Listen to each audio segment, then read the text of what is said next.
دین کا جو مزاج ہے نا وہ نرمی ہے. مزاج شریعت نرمی ہے، سختی نہیں ہے.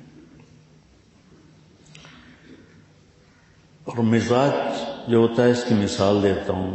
یہ ایک درمیانی نقطہ ہوتا ہے جس کے گرد زندگی گھومتی ہے.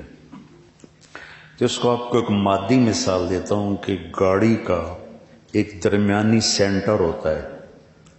جو صحیح مقام پر ہوتا ہے تو ٹائر بالکل برابر چلتے ہیں. وہ ادھر ادھر ہو جاتا ہے تو ٹائر ادھر ادھر ہو جاتے ہیں، چاہے نئی گاڑی ہو چاہے پرانی گاڑی. یہ میری بات سمجھ میں آئی؟ جب تک وہ اس پوائنٹ پر نہیں آتی گاڑی صحیح نہیں چلتی. ایک دفعہ میں جا رہا تھا پاناما، تو جمعہ کا دن تھا، میں سورۃ کہف کی تلاوت کر رہا تھا تو آ گیا وَلْيَتَلَطَّفْ نصف القرآن. تو میں نے تھوڑی دیر کے لیے قرآن بند کیا اور میں سوچنے لگا کہ یہ سینٹر میں لفظ کیوں آیا ہے وَلْيَتَلَطَّفْ.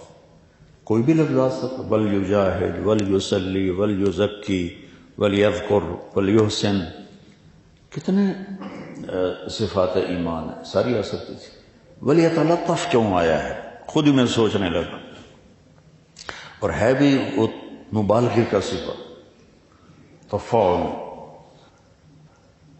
تو پھر مجھے ایک بات سمجھ میں آئی کہ جیسے گاڑی کا سینٹر پوائنٹ ہوتا ہے، یہ وَلْيَتَلَطَّفْ قرآن کا سینٹر پوائنٹ ہے کہ اگر آپ کا دل نرم ہوگا تو آپ کی زندگی قرآن سے میچ کھا جائے گی. اگر میرے آپ کے مزاج میں سختی ہوگی تو ہم شریعت پہ پورا نہیں چل سکے. مزاج شریعت نرمی، درگزر، ستر پوش. ماعز اسلمی سامنے کہہ رہے ہیں زنئی تو آپ کہہ رہے ہیں ما زنیت لعلک قبلت. پھر ادھر آئے زنیت، آپ نے منہ ادھر پھیر لیا، زنیت یا رسول اللہ طہرنی. آپ نے کہا لعلک قبلت ما زنیت. پھر وہ ادھر منہ کر لیا تو ادھر آئے کہ یا رسول اللہ زنیت. آپ نے کہا ما زنیت لعلک قبلت. یہ ہے مزاج شریعت کہ جو اقبال جرم کر رہا ہے اس کو بھی چھپاؤ. جب وہ 4 دفعہ کہہ چکا، شرعی تقاضا پورا ہو گیا، تو اب آپ نے ایک اور طریقہ اختیار کیا. اب فرمایا اب ہی جنون، یہ بھائی پاگل تو نہیں. اللہ کی قسم کو یہ کہہ دیتا نا صحابہ پاگل ہے تو آپ کہتے جا پاگل ہے. کہیں نہیں پاگل نہیں، ٹھیک. جب یہی ترتیب نہیں چلی ترکیب تو آپ نے دوسری ترکیب چلائی. اہو سکران، دیکھو کہیں شراب تو نہیں پی ہوئی، نشے میں ہو. ایک آدمی کہہ دیتا نشے میں، آپ کہتے جاؤ. میں کہا نہیں جی سکران بھی نہیں. کرو ہاتھ لگاؤ. تو یہ گئے تھے پہلے حضرت ابوبکر کے پاس رضی اللہ تعالیٰ عنہ. تو انہوں نے فرمایا اللہ نے پردہ ڈالا ہے، چھپ کر توبہ کر. اور اندر آگ لگی ہوئی تھی. پھر گئے حضرت عمر کے پاس، انہوں نے فرمایا اللہ نے پردہ ڈالا ہے، چپ کرو توبہ کرو. لیکن اندر کی آگ ایسی بڑھ گئی. یہ ثابت بن حزال انصاری صحابی ہیں، ان کے پاس گئے تو انہوں نے فرمایا کہ اللہ کے نبی کے پاس چلے جاؤ. جب حد لگ گئی تو آپ نے ثابت بن حزال سے فرمایا لو سترتہ بثوبک، کاش تو اسے اپنے ستر کی چادر میں چھپا لیتا اور میرے پاس نہ لے کے آتا. یہ مزاج شریعت. وَلْيَتَلَطَّفْ، یہ لطف اپنے اندر بیٹا پیدا کرو. مجھے پرانی بات ہے، ایک تاجر نے کہا مولانا ایک بات پوچھنی ہے. کالج کے لڑکوں میں اتنا غصہ نہیں ہوتا جتنا مدرسے کے لڑکوں میں غصہ ہوتا. اس کی کیا وجہ ہے؟ میں نے تو مذاق کیا، میں نے اس کی وجہ ہے کہ ان کا پہلا سبق ہے ضرب یضرب ضربا فہو ضارب وضرب یضرب ضربا فہو مضروب. ضرب زید ضرب زید، الو کا پٹھا زید پتہ نہیں کہاں سے آ گیا۔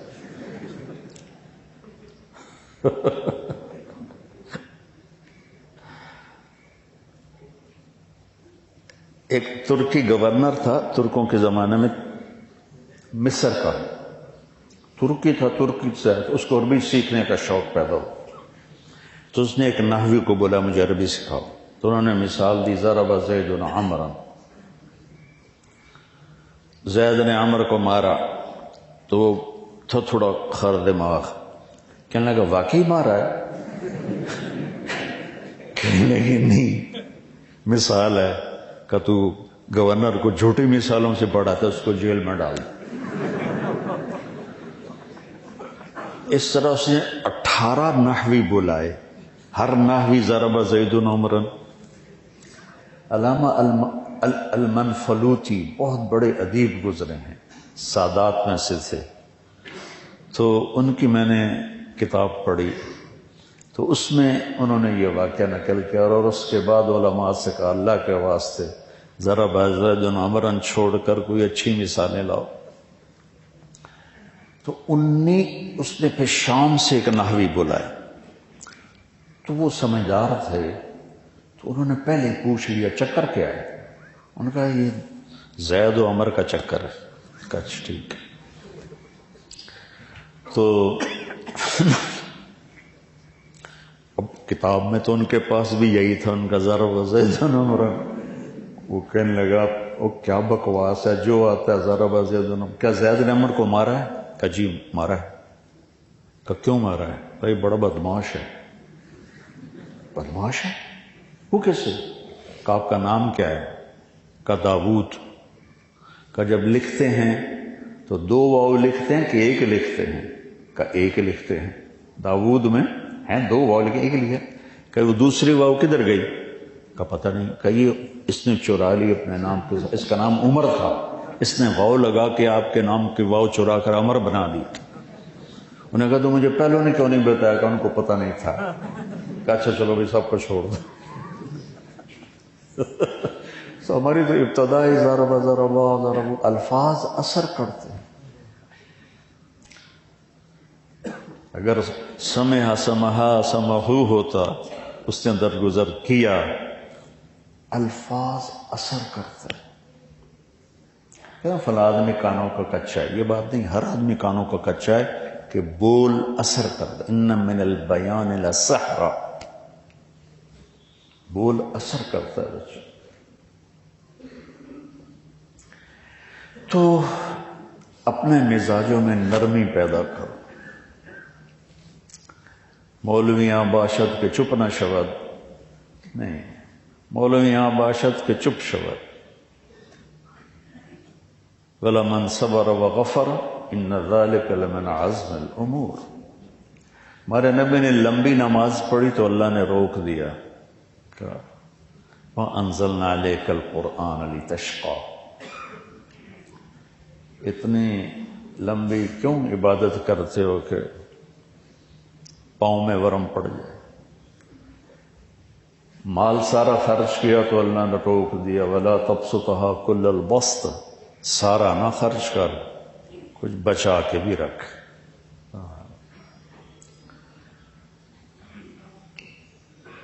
آپ نے تبلیغ میں زور دکھایا تو اللہ نے کہا فَلَا تَذْهَبْ نَفْسُكَ عَلَيْهِمْ حَسَرَاتٍ، میرے نبی تبلیغ کر، آہیں بھر بھر کے مر نہ جا، تیرا کام پہنچانا ہے۔ لَسَّ عَلَيْهِمْ بِمُصَيْطِرٍ۔ ایک دفعہ میں نے یہ تسلی کی، جب کبھی شوق بھی تھا، ہمت بھی تھی، تسلی کی آیات کو جمع کیا ایک کاپی میں، وہ کسی مولوی نے چرا لی، چونکہ کسی اور کے کام کی تھی نہیں۔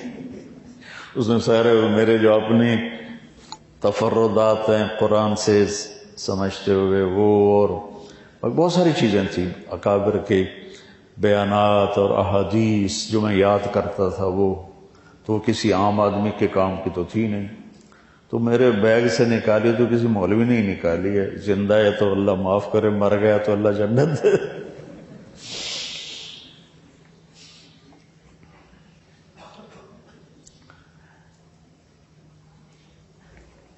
کیا کہہ رہا تھا میں؟ ہاں، تسلی والی آیات کو جمع کیا تھا، تو اب تو وہ یاد ہی نہیں ہے، بس یہی فلا تذهب نفسك علیہم حسرات لعلک باخع نفسک الا یکونوا مؤمنین لعلک باخع نفسک علی آثارہم ان لم یؤمنوا بهذا الحدیث اسفا لست علیہم بمسیطر ما انت علیہم بجبار ما انت علیہم بوکیل، جو ابھی اچانک یاد آ گئی، باقی بہت ساری تسلی، میرے نبی تبلیغ کر، دکھ نہ اٹھا، ٹھیک ہو گیا۔ تبلیغ بہت بڑا کام، میری ساری زندگی اس میں گزر گئی۔ اللہ نے کہا اعتدال سے سن، اعتدال سے سن۔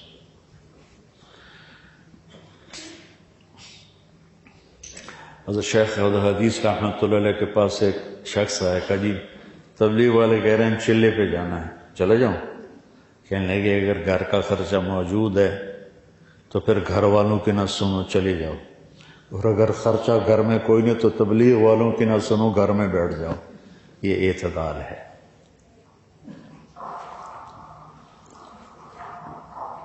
ہمارا مجمع چونکہ عمومی مجمع ہے تو قربانی پر وہ بیچارے پس جاتے۔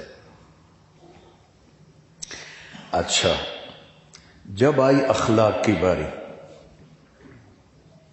تبلیغ اعتدال، نماز اعتدال، خرچ اعتدال، جب آئی اخلاق کی باری اور آپ نے اپنے اخلاق اچھے دکھائے تو اللہ نے اس پر شاباش دی، قسم اٹھائی، سب سے قیمتی چیز نون والقلم، کائنات کی سب سے قیمتی چیز قلم ہے، جس سے علم نکلتا ہے، لکھتا سیاہی میں ہے، نکلتا نور ہے اس سے۔ نون والقلم وما یسطرون ما انت بنعمت ربک بمجنون وان لک لاجرا غیر ممنون وانک لا، پڑھو سبحان، یہ ان کا لا، ان اور لام بھی قسم بن جاتے ہیں، تو میں اس کا ترجمہ یوں کرتا ہوں، میرے محبوب شاباش، کیا کہنے آپ کے اخلاق، کیونکہ ذو خلق نہیں فرمایا، ذو خلق ہوتا ہے بے اخلاق والا ہے۔ اعلیٰ، وہ ایک کتاب تھی شرمیت، اعلیٰ للاستعلاء، وہ میں نے یاد کی تھی، اب تو بھول گئی، اعلیٰ للاستعلاء، تو زید علی السطح، ان کو زید کے علاوہ ملا ہی کوئی نہیں،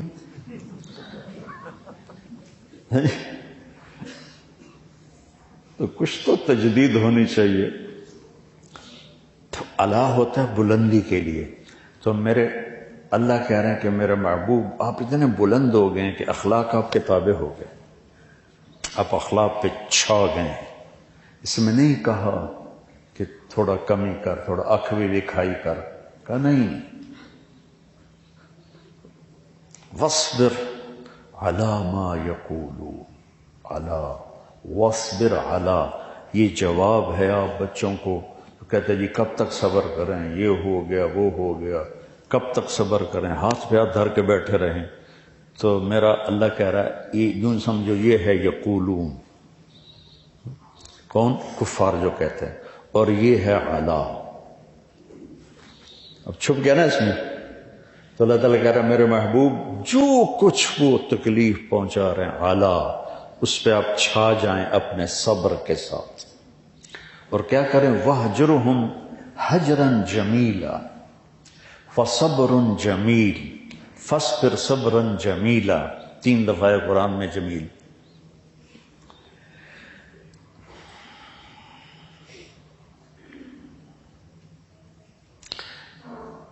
میرے محبوب آپ نے ان کو کوئی جواب نہیں دینا، حجراً جمیلا، یہ تم آپ کو گالیاں دیں گے آپ نے جواب نہیں دینا، یا آپ کو برا بھلا کہیں گے آپ نے جواب نہیں دینا، یا آپ سے بدتمیزی کریں گے آپ نے جواب نہیں دینا، آپ نے اپنے جمال کو باقی رکھنا، جمال کو باقی رکھنا۔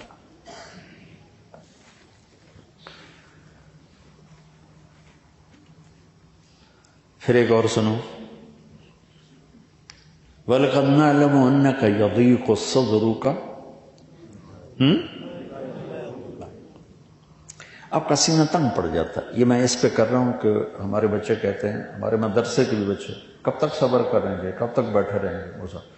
وَلَقَدْ نَعْلَمُ أَنَّكَ يَضِيقُ صَدْرُكَ بِمَا يَقُولُونَ. ٹھیک ہو گیا. ہمیں پتہ ہے کہ آپ کا سینہ تنگ پڑ جاتا ہے. کس سے؟ باتوں سے. باتیں ایسی بلا ہیں کہ سینہ چیر، نبی کا سینہ چیر دیا. اللہ کے نبی نے، اللہ نے یہ نہیں کہا کہ ہمیں پتہ ہے آپ کا سینہ تنگ پڑتا ہے، آپ کے دان ٹوٹ گئے، آپ کا سینہ تنگ پڑتا ہے، آپ کو پتھر پڑ رہے ہیں، آپ کا سینہ تنگ پڑتا ہے، آپ کے راستے میں کانٹے بچھائے جا رہے ہیں، آپ کا سینہ تنگ پڑتا ہے، آپ شیب ابی طالب میں بندھے ہوئے ہیں. بما یقولون. کڑوی بات ایسی بلا ہے میرے بچوں جو سمندر کی کڑواہٹ سے بھی زیادہ. اچھا اب کرنا کیا ہے؟ جلوس نکالنا ہے، نعرے لگانے ہیں، اور ادھر سڑک بند کر کے سٹیج بنانا ہے، اور زندہ باد مردہ باد یہ کرنا ہے. آپ کے پاس اتنا مجمع تو تھا کہ آپ جلوس نکال سکتے تھے مکے میں، وہی کافی ہو جاتے. تو اللہ نے کہا میرے نبی جب ایسی بات ہونا تو پھر آپ نے کیا کرنا ہے؟ بولو. فسبح بحمد ربک، اور وکن، اور من، اور اس، او بولو من الساجدین یا من الصارخین، شور مچاؤ. اور کب تک کرو؟ وَاعْبُدْ رَبَّكَ حَتَّى يَأْتِيَكَ الْيَقِينُ. یہ موت تک آپ نے اسی طرح چلنا ہے. ایک اور آیت یاد آ گئی. میں وہاں تھا سوات کے اجتماع میں، تو علماء اکٹھے ہو گئے مجھ سے ملنے کے لیے، سارا کمرہ بھر گیا. میں نے کہا ایک سوال آپ سے کرتا ہوں. ھذا صراط علی مستقیم. یہ راستہ ہے جو میری طرف سیدھا آتا ہے. تو یہاں تو الیہ ہونا چاہیے، کیونکہ الا تو ہوتا ہے میرے اوپر، اور الہ ہوتا ہے میری طرف. تو اللہ نے علیہ کیوں کہا ہے؟ تو ایک نے کہا جی علیہ، الا بمعنی الہ ہے. میں نے کہا دونوں میں کوئی فرق نہیں وزن کا. الیہ ھذا صراط الیہ مستقیم، ھذا صراط علیہ مستقیم، وزن برابر ہے. تو جب کسی لفظ حرف کو چھوڑا جاتا ہے تو پیچھے کوئی مقصد ہوتا ہے، معنی اس کا دے رہا ہے، لیکن دوسری طرف جو لفظ کو لیا گیا تو پیچھے کوئی مطلب ہے. وہ کیا ہے؟ الیہ اور اللہ کا وزن تو برابر. تو سارے چپ ہو گئے. مجھے اہل مدارس سے، اپنے بھی اہل گلہ ہے کہ ہم قرآن کو اتنا ٹائم نہیں دیتے جتنا ہم باقی علوم کو ٹائم دیتے ہیں.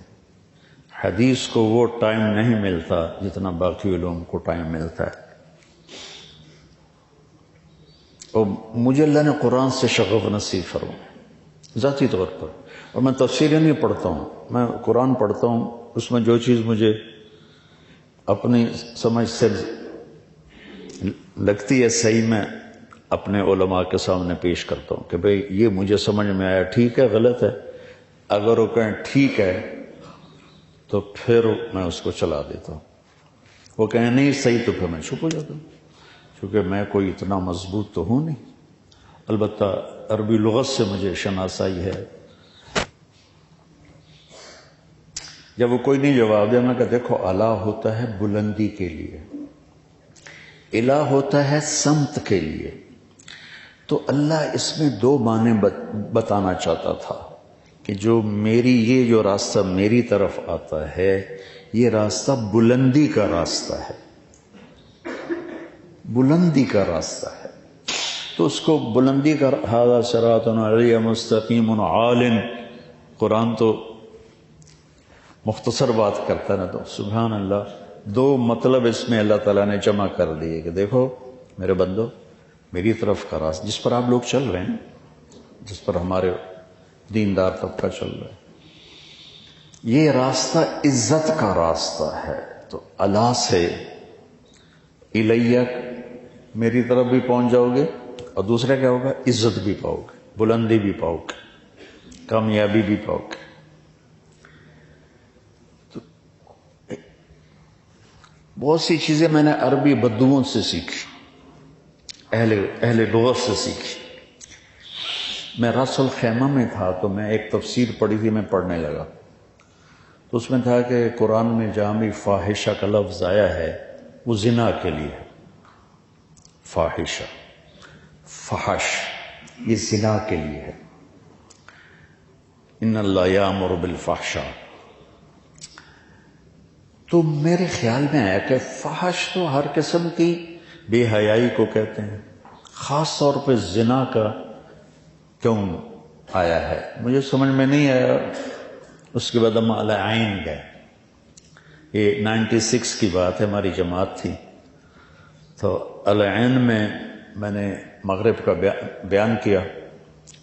صبح میں چائے بنانے کے لیے گیا، سامنے کچن تھا، کیونکہ وہ عربوں کی چائے ہمارے مزاج کی نہیں، ہمارے مزاج کی، ان کے مزاج کی نہیں، تو میں نے چولہا جلایا اور چائے، دودھ اوپر رکھا، پانی، تو پیچھے سے آواز ہے ہے،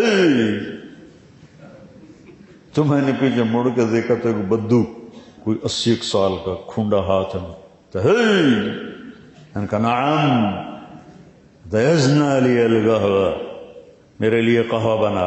انہوں نے سمجھا کوئی خادم ہے مطبخ کا تو وہ یہاں کام کر رہا ہے، تو کہ میرے لیے قہوہ بنا۔ میں نے کہا تفضل تفضل۔ میں نے اس کو بٹھایا اور اپنا وہ چائے ہٹا کے اس کا قہوہ رکھ دیا، تو مجھے ایسے دیکھنے لگا۔ انہیں رات کا بیان سنا تھا نا، تو مجھے پہچانے لگا ایسے۔ تھوڑی دیر بعد کہتا ہے انت المبین، تو نے تو رات کو بیان کیا تھا۔ میں نے کہا جی۔ کہا سامحنی سامح، مجھے معاف کرو، میں نے سمجھا کوئی ملازم۔ میں نے کہا بیٹھ جا، میں تیرا ملازم ہوں۔ میں نے کہا شروع کر، تو میں نے اس سے جاہلیت کی باتیں چھیڑ دیں۔ جاہلیت سے مراد ہے کہ تیل سے پہلے کی باتیں چھیڑ دیں۔ تو باتیں کرتے کرتے میں نے کہا شیخ امعاک من القرآن شیء، کوئی قرآن بھی پڑھا ہے؟ کہنے لگا یا ولد ما غرات، وہ قاف کو ما غرات، طول الحیات علی الابل، ساری زندگی اونٹ پہ گزاری، یوں کیا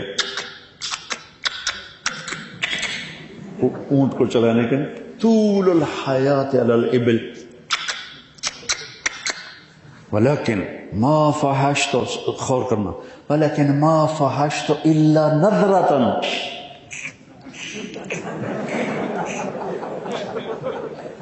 میں نے کہا بابا تیرا آنا تو بڑی برکت ثابت ہوا ہے، تو نے مجھے قرآن سمجھا دی کہ اللہ تو بدوؤں کی تہذیب کو سامنے رکھ کے قرآن اتار رہا ہے۔ ہم نے جوڑ دیا منطق کے ساتھ کہ منطق نہیں پڑھیں گے تو قرآن سمجھ میں نہیں آئے گا۔ لا حول ولا قوت الا باللہ۔ مجھے اتنا مزہ آیا کہ سبحان اللہ، اللہ تعالیٰ شکر، تو نے مجھے فحش کا مطلب ایک بدو سے سمجھا تھا۔